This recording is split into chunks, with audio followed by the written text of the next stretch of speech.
انا ارسلناک شاہدا و مبشرا و نذیرا وداعیا الی اللہ باذنہ و سراجا منیرا۔ لفظ نبی کا ترجمہ امام قسطلانی علیہ رحمہ یہاں لکھتے ہیں کہ النبوۃ ہی الاطلاع علی الغیب۔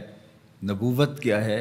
یہ اطلاع علی الغیب سے ہے، تو پھر نبی وہ ہوتا ہے جو غیب کی خبریں دینے والا ہو۔ وما کان اللہ لیطلعکم علی الغیب ولکن اللہ یجتبی من رسلہ من یشاء۔ یہ اسی کی شان ہے، غیب وہی جاننے والا ہے، لیکن وہ رسولوں میں سے جس کو منتخب کر لے، جس کو چاہے وہ علوم غیبیہ سے نواز دے۔ تو دو لفظ قرآن مجید میں استعمال ہوئے، الا من ارتضی من رسول، رسولوں میں سے جس پر وہ راضی ہو جائے۔ ولیکن اللہ یجتبی من رسلہ من یشاء، وہ رسولوں میں سے جس کو منتخب کر لے۔ تو اجتباء اور ارتداء دو چیزیں ہیں۔ اب حضور کے مبارک نام پڑھیے، حضور کے ناموں میں سے ایک مرتضیٰ بھی ہے، ایک مجتبیٰ بھی ہے۔ تو مطلب کیا ہوا کہ وہ غیب کا جاننے والا، وہ عالم الغیب نہیں، غیب کے خزانے کسی کو دیتا، لیکن جب دینے پہ آئے تو مجتبیٰ کو دیتا ہے، مرتضیٰ کو دیتا ہے۔ اور پھر یہ اتنی شانوں کے مالک ہیں، جہاں ضرورت پڑے پھر بخل سے کام نہیں لیتے۔ وما هو علی الغیب بدنین، یہ غیب کے معاملے میں بخل سے کام نہیں لیتے، جہاں ضرورت ہوتی ہے وہاں بیان کرتے ہیں۔ سیدنا عمر بن خطاب رضی اللہ تعالیٰ عنہ فرماتے ہیں، قام فینا رسول اللہ صلی اللہ علیہ وسلم فاخبرنا عن بدء الخلق حتی دخل اہل الجنت منازلہم و اہل النار منازلہم، حافظ ذالک من حافظہ و نسیہ من نسیہ۔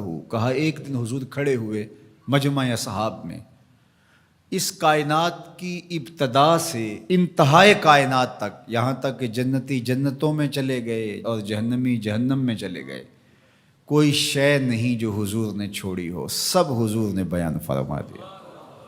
اب ایک سوال پیدا ہوتا ہے، تھوڑے سے عرصے میں اتنا کچھ کیسے بیان کر دیا؟ تو یہ حضور کی شان بلاغت تھی، اور بطور معجزہ حضور علیہ السلام کو یہ شان دی گئی تھی۔ تو فرمایا، یا ایہا النبی، اے غیب کی خبریں دینے والے، انا ارسلناک، آپ کو ہم نے بھیجا ہے، آپ کو ہم نے بھیجا ہے۔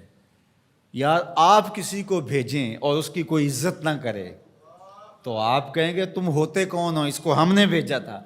اللہ کہتا ہے محبوب تجھے ہم نے بھیجا ہے۔ تو یہ اللہ کی طرف سے فرستادہ ہیں، اللہ کی طرف سے بھیجے گئے ہیں، یہ اللہ کے نمائندے ہیں، اس لیے حضور کی آواز آواز حق قرار پائی، حضور کا بولنا اللہ کا بولنا قرار پایا، حضور کا حکم اللہ کا حکم قرار پایا، حضور کی اطاعت اللہ کے اطاعت قرار پائی۔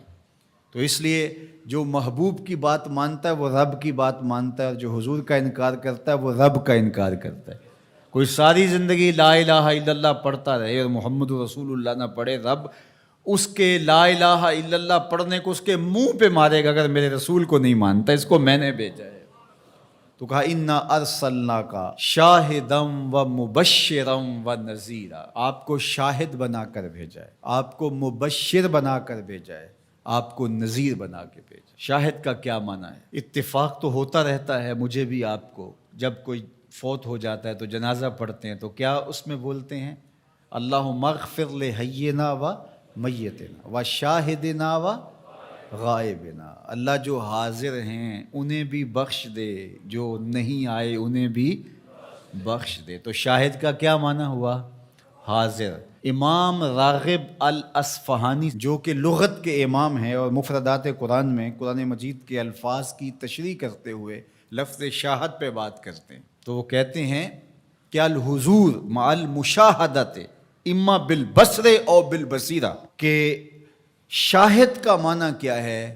حاضر ہونا مشاہدہ کے ساتھ، چاہے بالبصر چاہے بالبصیرہ، آنکھوں سے دیکھ کر کے مشاہدہ کرنا یا اللہ کی دی ہوئی باطنی قوت سے مشاہدہ کرنا۔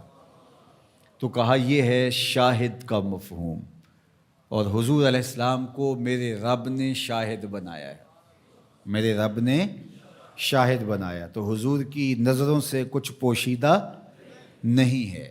آقا کریم نے ارشاد فرمایا، یہ بھی صحاح کی روایت ہے، ان اللہ زوال الارض فرأیت مشارقہا و مغاربہا، اللہ نے میرے لیے زمین کو سمیٹ دیا، اور ایک روایت میں ایسے کر دیا جس طرح میری ہتھیلی ہوتی ہے، میں پوری کائنات کو یوں دیکھ رہا ہوں جس طرح کوئی اپنی ہتھیلی دیکھتا ہے۔